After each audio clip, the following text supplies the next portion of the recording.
Kalau dia di sebelah gue bisa bernapas lebih lega.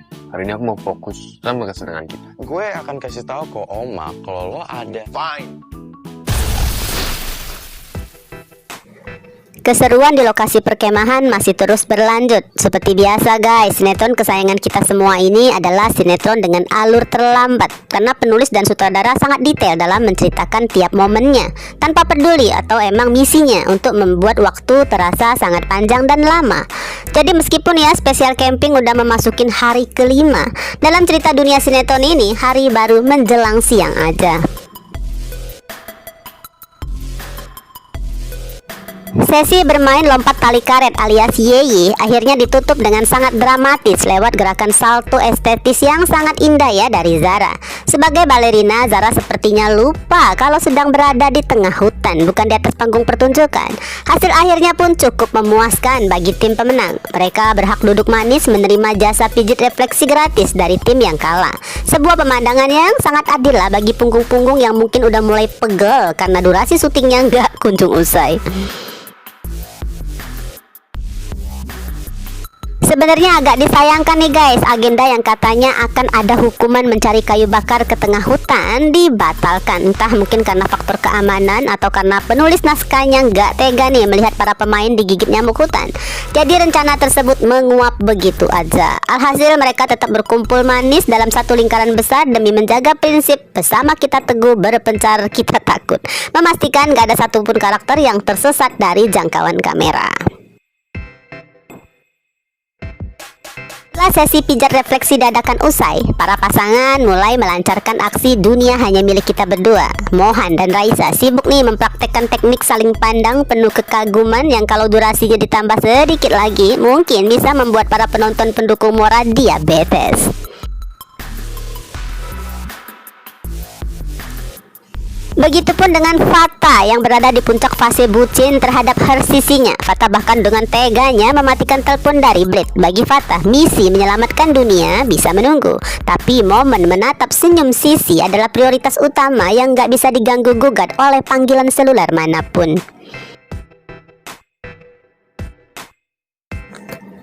Di sudut lain terjadi obrolan yang sedikit dewasa dan berbobot antara Harry dan Akila. Dengan penuh percaya diri, Harry membahas teori kesejahteraan rumah tangga ke depannya tentang pentingnya memenuhi segala kebutuhan pasangan.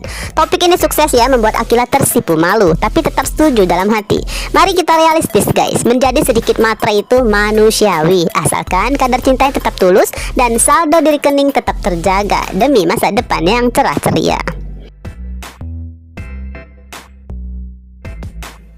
Di saat tersebut hadirlah Jevan nih setelah menuntaskan sesi kangen-kangenan dengan Papa Albertnya. Jadi Jevan pun muncul di tengah perkemahan layaknya menggunakan jurus teleportasi ya. Gak perlu ditanyalah Jevan naik apa atau lewat jalur mana kesananya, karena di dunia sinetron logika transportasi kalah oleh kekuatan skrip. Jevan datang membawa sorakan iseng nih sambil menggoda Yuna. Meskipun Yuna memasang wajah mencibir seolah nggak peduli, semua orang tahulah hati Yuna sedang berpesta pora. Selain memang karena Jevan, juga akhirnya formasi mereka kembali lengkap dan sempurna. Permainan berlanjut ke sesi yang kedua dan ini sedikit berbahaya bagi kesehatan mental para bucin. Aturannya sih sederhana, namun cukup mematikan. Mereka harus mengambil gulungan kertas dari toples yang berisi kalimat-kalimat racikan para slay queen. Jika isi tulisan itu yang mereka ambil ya sesuai dengan fakta perasaan mereka, maka hukuman sudah menanti. Dan kita bahas nih ke giliran Mohan. Saat Mohan mengambil kertas berisi kalimat puitis yang bermakna tentang menemukan pelabuhan kenyamanan hati, sambil menatap Raisa dengan tatapan yang seolah berkata, ini aku banget. Nah, alhasil Mohan pun harus rela menerima nasibnya. Mohan terpaksa ya melakukan push up, nggak terpaksa juga sih ini, di tengah lapangan rumput sebagai denda atas kejujuran hatinya. Giliran berikutnya jatuh pada Akila yang ternyata harus memiliki nasib serupa dengan Mohan tadi. Akila mendapatkan kalimat yang sangat mendalam tentang perasaan yang nyaman berada di samping seseorang yang spesial. Karena isi kertas itu adalah fakta yang gak bisa dibantah, Akila pun harus divonis hukuman push up juga. Namun bukan sinetron namanya guys jika gak ada aksi pahlawannya. Harry langsung pasang badan dong dan maju ke depan untuk menggantikan sang pujaan hati. Bagi Harry urusan push up mah kayak cemilan ringan, mengingat dunia nyata ya, Harry ini seorang pakar yoga yang ototnya udah terlatih dong menghadapi segala medan dan tekanan. Ya, singkat cerita, suasana lapangan rumput itu berubah menjadi ajang pamer kekuatan fisik yang dibalut romantis tipis-tipis. Sementara para pria sibuk memompa otot lewat hukuman push up, para wanita hanya bisa menonton sambil menahan tawa dan rasa haru.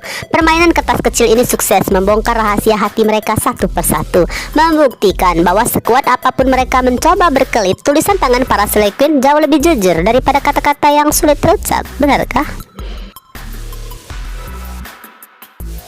Beralih ke Devon nih, Sandra yang gak mau dibebasin, sang pangeran manja yang menolak keras dianterin camping dengan sekedar duduk di boncengan motor Rama. Devon langsung menghubungin Matthew dengan satu permintaan mutlak, kirimkan mobil camping atau camper van paling Gen Z dan paling mewah saat itu juga. Nggak tanggung-tanggung guys, Devon melancarkan jurus ancaman tingkat tinggi. Matthew dilarang keras ikut campur atau melacak lokasinya. Jika enggak, rahasia kedekatan antara Matthew dengan Catalina Terias akan langsung mendarat di telinga Oma Dominic. Nah, membayangkan akan bagaimana amukan Oma yang mungkin bukan hanya berujung tamparan maut, malah akan segera melakukan perjodohan paksa dengan ahli waris pilihan keluarga. Sukses membuat Matthew keringat dingin dan mati kutu. Lo kasih gue, tapi lo jangan ikut ke sini. Fine. Bisa ditebak ya, Matthew menyerah pada perintah sang adik bungsu yang sedang asik menikmati hidup baru. Matthew segera mengerahkan anak buahnya untuk menyiapkan mobil camper van paling mutakhir yang fasilitasnya bukan hanya sekedar Gen Z banget, namun juga lebih lengkap daripada apartemen mahasiswa.